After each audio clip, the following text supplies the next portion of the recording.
What's up guys, welcome back. If you're new here, this video series is about my 1971 Drift El Camino.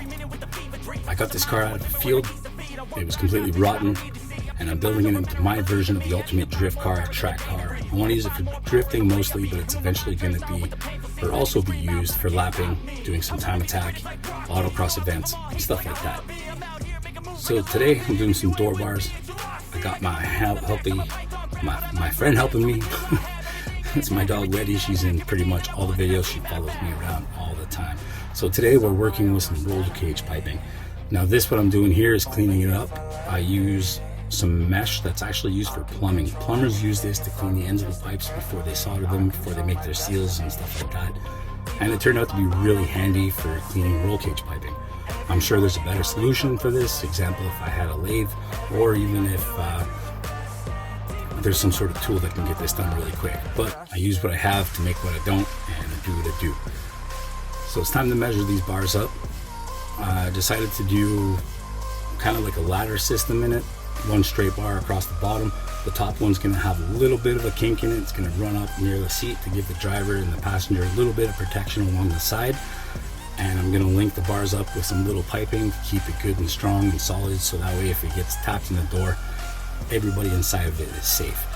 Now fortunately enough, this is a really big vehicle. On the inside there's plenty of room for both driver and passenger, so I didn't have to push them out NASCAR style, and that made it a lot easier. Figuring out the bands and everything, making them the same to both sides is going to be a challenge. So this way I can run them straight. It's good, strong, sturdy. It's going to be just as strong as anything else, and it's going to fit inside the door. So my idea for the doors on this thing is I'm going to have two sets of doors. I'm going to have one set that is nice and clean with windows in it, and I'm going to have another set that's all out race, completely gutted, lightweight, with nothing but window nets in it, basically. The door bars, they fit inside nicely. I'll be able to shut both sets of doors. I might have to relocate my handles and hinges, but that's the thing we'll deal with when it's time. Here I'm doing my famous throat lines, cutting the pipe without a notcher. I have a notcher now, but at the time of filming this, I did not receive it yet. So I'm doing these all by hand with the grinder. It's a very simple process, and it gets you close enough that you can just clean up your cuts and adjust as you go, and it all usually works out. It's kind of tough to get the perfect fitment, but you can generally get it really close. Just make sure that you take off a little bit of time, because it's really easy to take material off, but impossible to add stuff back on and still have it clean and strong and looking good. So there it's mounted, a little test fit. I have it lined up with the bar that's across the bottom. That's going to triangulate things a bit and make it really strong. There's a bar that runs underneath the dashboard too that connects to both parts of that. They all link together, and this cage should be able to flip across anything and be a-okay.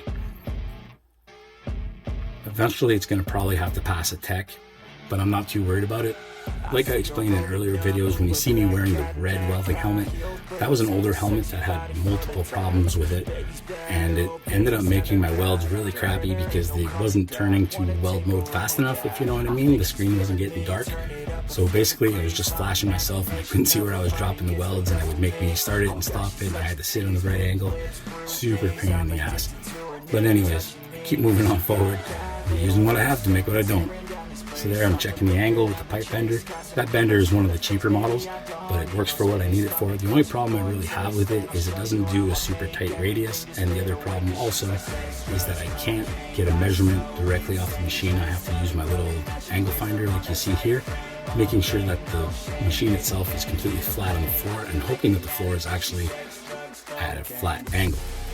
But if I do them all in the same spot, take all the same measurements in the same place, everything should line up. As you can see on the floor there, I have the two pipes bent identical. You know it's identical when they fit into each other nicely like that, little spoon, big spoon kind of deal. And so now they're good to go. I have everything lined up, everything fits. So I put it in and tack weld it. Try to always tack weld and make it a spot where you can easily grind it off if you need to, because at this spot is just test fitting and make sure everything lines up. So both sides are tacked in, the angle looks good, same distance in between the pipes. Now it's time to make the ladder pipes in between that will connect to both of them. I'm not sure how many I would do at this moment, but I ended up making 3 of them. I might make a fourth depending on how it seems and feels. Here, to get my measurement for the next ones, I cut a line in it. I measured it, marked it, cut a line with the grinder, and I used that little line cut to put my measuring tape in. Works out pretty good, actually. Flip the pipes over and make sure I get a nice clean cut. On the first cut, I try to cut as deep as possible so that I can see the line from the other side of the pipe, and that way it gives me a perfect reference point, and I can look and I can actually visually see the line I need to make them both connect. Getting these little beer can pipes in there, gonna fit them up really good. So here's a bit tricky because I have to do like a throat line cut in it to start the right angles to make it fit really good instead of having a notcher. There's another good example how you do it. There's a measurement, there's a formula for it. I explain it in multiple videos. If you're new here and you've missed that, you can just go back and check the other videos of it. There's enough of them. I explained it a few times, so go for it. But make the pipes, try to make them fit properly. Getting into the late hours of the night here, that's the fun part with this project, but it always seems to go like that, but I love it. So again, here we go the next day. Got my buddy, my pal. Now these bars, the thing is, I made them all the same size, but nothing worked out really perfect as it should, and the pipes that run parallel to each other, they actually kind of change the distance in between. So the ones near the front are actually a little bit shorter, which worked out good for placing them like that, but made it a little bit tougher because I think the initial time I had measured from the front to begin with, and that gave me not enough room for the back one. You can see there, you can see the separation in between them, how it fits. Now the idea is to make a third one in there, using this lovely plumber's pipe stuff, cleaning up another pipe, getting ready to cut the throat lines, cut the different pieces I need, and tack them all in together.